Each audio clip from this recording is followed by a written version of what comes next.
Bismillahirrahmanirrahim. Assalamualaikum warahmatullahi wabarakatuh. Alhamdulillahirabbil alamin. Wassalatu wassalamu ala asyrafil anbiya'i wal mursalin wa ala alihi wa sahbihi rasulillahi ajmain.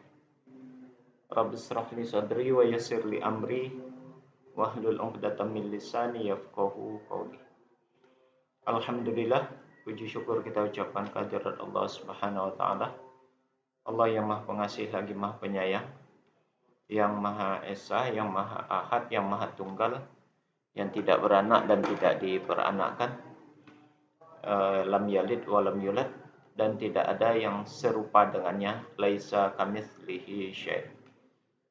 Saudara sekalian, bertemu kembali kita pada kesempatan kali ini masih berbincang-bincang tentang hal-hal yang berkaitan dengan seputaran ibadah puasa.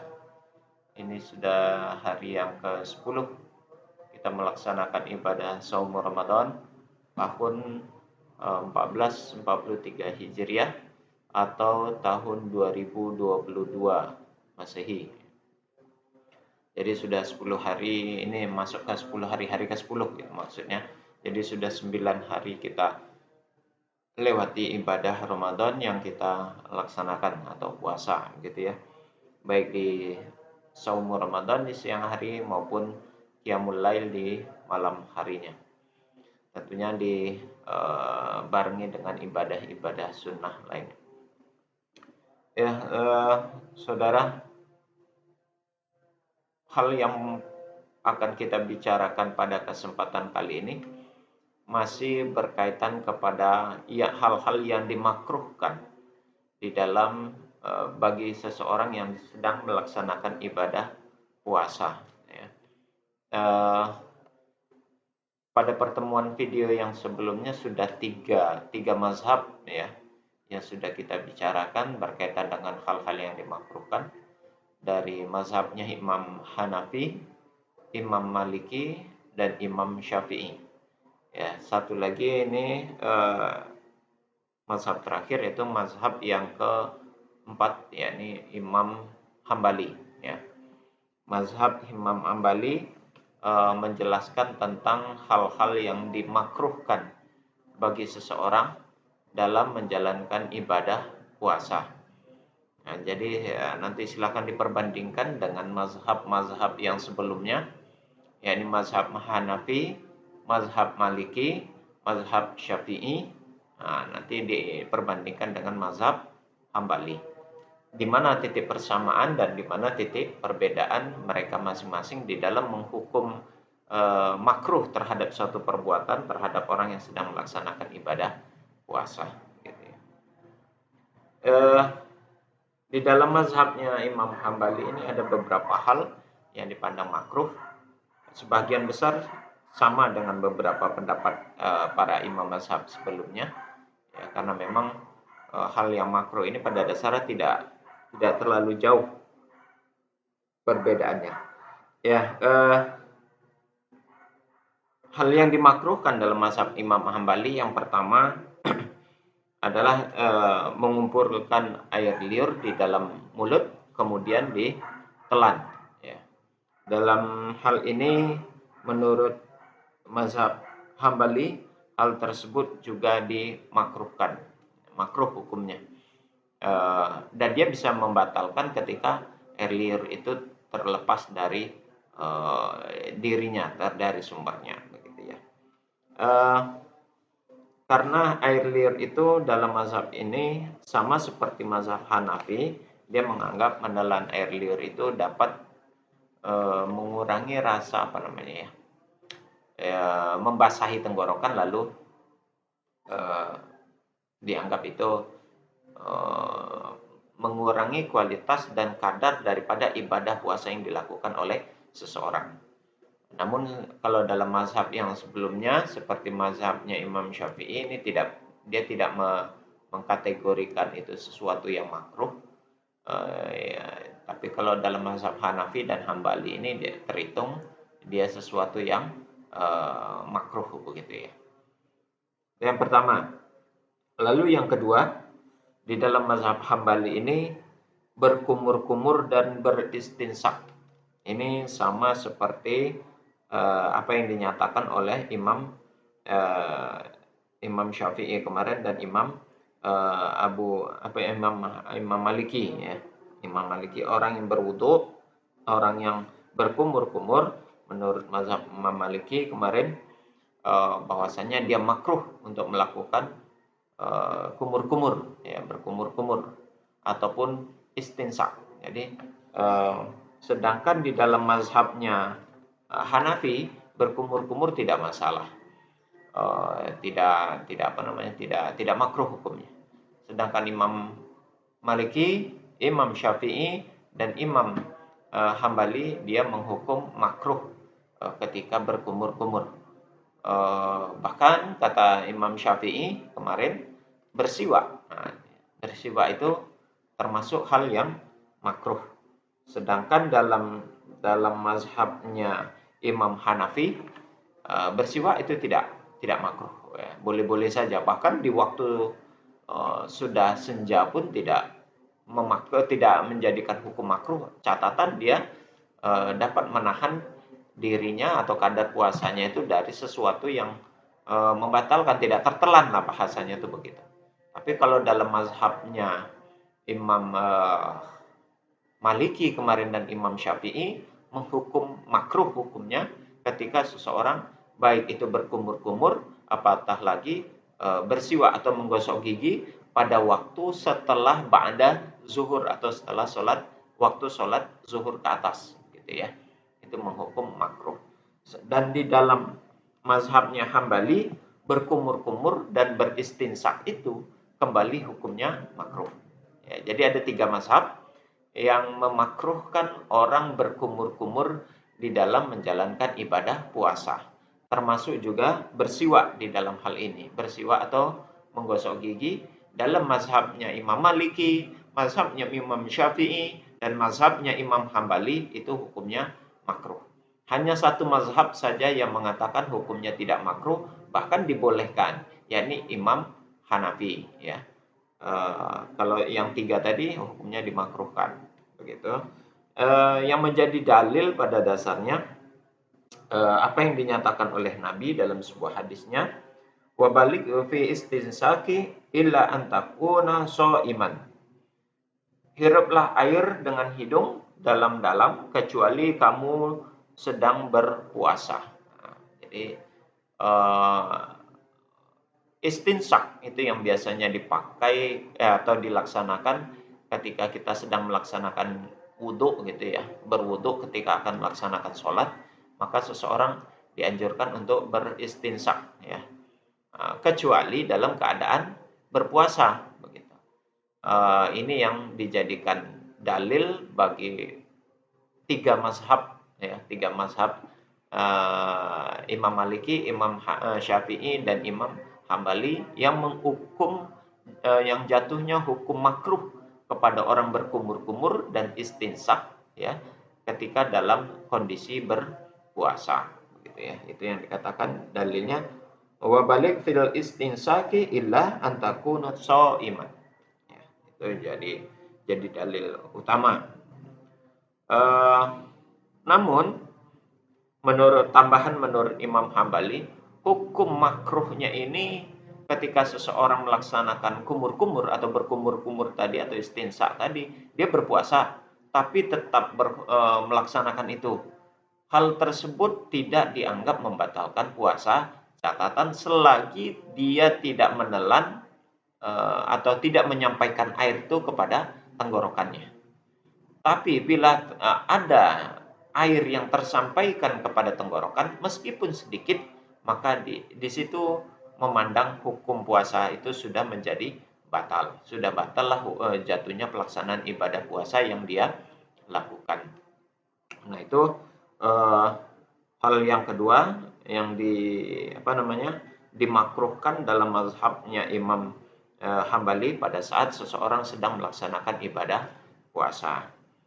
Kemudian yang ketiga, di dalam mazhab Imam Hambali ini, sesuatu yang dimakruhkan lagi adalah mencicipi makanan tanpa ada alasan atau tanpa ada keperluan ya. eh, seperti mazhab yang disampaikan oleh Imam Maliki sebelumnya, maaf, bukan Imam Maliki, Imam Hanafi sebelumnya, bahwasanya makruh hukumnya seseorang mencicipi makanan tanpa ada alasan yang membolehkannya. Kecuali kalau seandainya ada alasan yang membolehkan, maka mencicipi makanan itu dibolehkan. Jadi jatuhnya tuh makruhnya kepada makruh tanzih.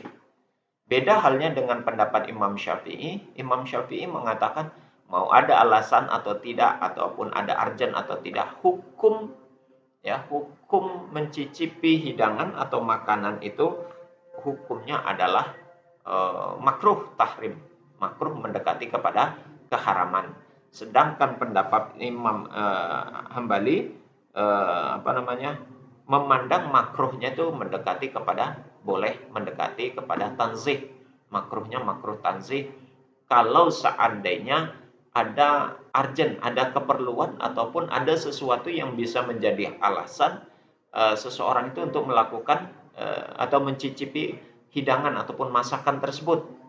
Ya mungkin ingin mengetahui kekurangan bumbu, ya, apakah kurang garam ataupun kurang gula ataupun hal yang sebagainya. Nah, itu dalam mazhab Hambali ini mengatakan hukumnya makruh tanzih, ya.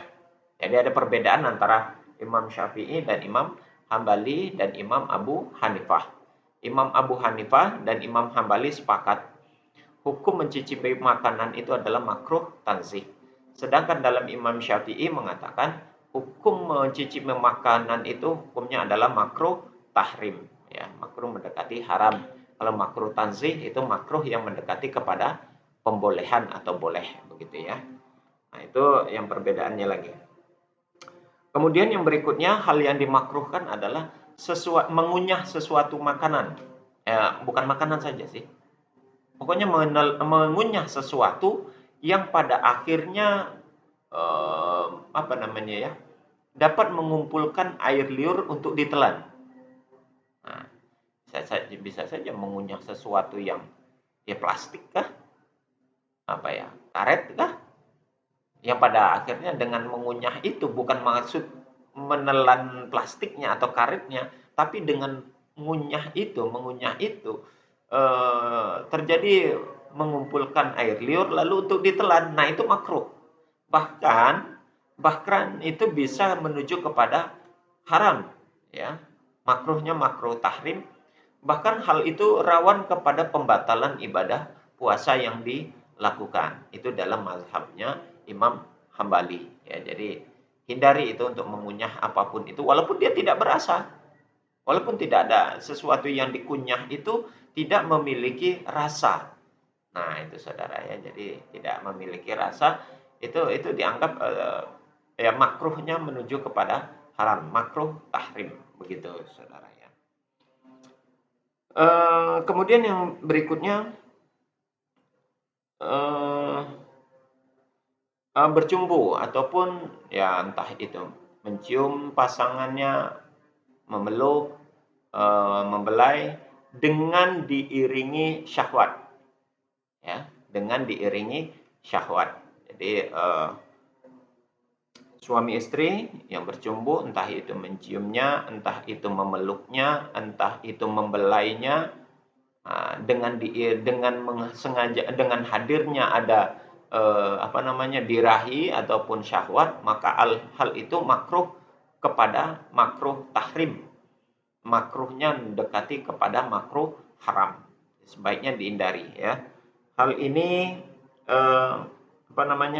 didasarkan kepada apa yang dikatakan oleh Nabi, merupakan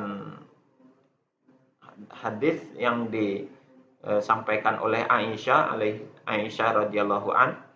Katanya, kana Nabi sallallahu alaihi wasallam yuqabbilu wa huwa sha'im wa yubathiru wa huwa sha'im wa kana amlakakum li'irbihi, ya. Nabi sallallahu alaihi wasallam dulu mencium dan membelai istrinya Padahal beliau sendiri dalam keadaan berpuasa. Tetapi beliau adalah orang yang paling kuat dalam mengendalikan hawa nafsunya. Nah, begitu kata hadis ini, dan ini menjadi suatu taksis ya, pengecualian lah, pengkhususan kepada Rasulullah ya. Sedangkan untuk untuk umatnya, kalau menurut pendapatnya Imam Hambali, kalau seandainya seseorang itu baik itu mencium, membelai, memeluk, tapi tidak didasari, tidak menghadirkan ada unsur birahi atau nafsu, maka hukumnya tansih ya, tidak makruh, tidak di makruh tahrim, tapi makruh tanzih. Tapi bila mana diiring ada rasa syahwat, bahkan memandang yang diiringi dengan rasa syahwat, itu pun jatuh hukumnya adalah makruh tahrim. Itu menurut mazhab Imam Hambali ini. Kemudian yang berikutnya, hal yang dimakruhkan lagi adalah membiarkan dengan sengaja sisa makanan yang terselip di gigi. Mana tahu setelah makan sahur ya, kemudian dengan sengaja ada terselip ya, ada terselip sisa makanan di sela-sela gigi, lalu dengan sengaja dibiarkan ya, mungkin ya kesempatan untuk mengunyah gitu nanti di siang hari ya, sebagai sahur tambahan. Itu dimakruhkan. Jadi sebaiknya itu dibersihkan. Jadi membersihkan sisa makanan yang ada di sela-sela gigi atau di dalam mulut. Itu dianjurkan untuk membersihkannya dalam mazhab Hambali. Kalau dia lakukan secara sengaja membiarkan, maka dalam mazhab ini dihukum menjadi hukum makruh tahrim. Begitu ya. Bahkan kalau tertelan itu bisa menyebabkan batalnya puasa. Ya, yang terakhir dalam mazhab ini sesuatu yang dimakruhkan yang ketujuh bagi orang yang sedang melaksanakan ibadah puasa adalah mencium aroma atau mengendus sesuatu dengan hidungnya diserut begitu ya, mencium sesuatu aroma seperti parfum ya, sehingga ciuman itu, aroma itu mendalam sampai kepada tenggorokannya, maka hal itu makruh tahrim. Bahkan sebahagian daripada mazhab Hambali ini, andai saja ya aroma itu masuk ke dalam kerongkongannya, tenggorokannya, hal itu bisa menghilangkan membatalkan pelaksanaan puasa yang dia lakukan. Itu menurut mazhab Hambali. Jadi mencium aroma, entah itu parfum, entah itu masakan, ya kan ada itu aroma masakan itu, sengaja dia menciumnya, maka hal itu hukumnya adalah makruh tahrim, begitu ya. Hal ini rawan dan hal ini bisa menyebabkan seseorang bisa ya paling tidak, kalaulah tidak batal puasanya, dikhawatirkan akan menghilangkan pahala dari ibadah puasa yang dia lakukan. Jadi itu saudara, berkaitan dengan hal-hal yang dimakruhkan bagi seseorang yang sedang melaksanakan ibadah puasa dalam mazhab Imam Hambali atau menurut pendapatnya Imam Hambali ya. Begitu. Jadi sudah 4 mazhab yang kita bicarakan, yang kita sampaikan berkaitan dengan hal-hal yang dimakruhkan bagi seseorang yang menjalankan ibadah puasa. Hal-hal ini sebaiknya ditinggalkan, sebaiknya tidak dilakukan, karena hal itu bisa saja dapat membatalkan ibadah puasa atau menghilangkan pahala puasa ya. Jadi bagi kita saudara, silakan yang mau pakai mazhab yang mana nih, pendapat yang mana dari 4 mazhab yang ada berkaitan dengan hal-hal yang dimakruhkan di dalam orang melaksanakan ibadah puasa. Demikian saudara, moga ini bermanfaat bagi kita semua tentang hal-hal yang dimakruhkan dan dapat menjadi satu satu wawasan, penambahan wawasan bagi kita dalam menjaga ibadah puasa yang sedang kita jalani saat ini.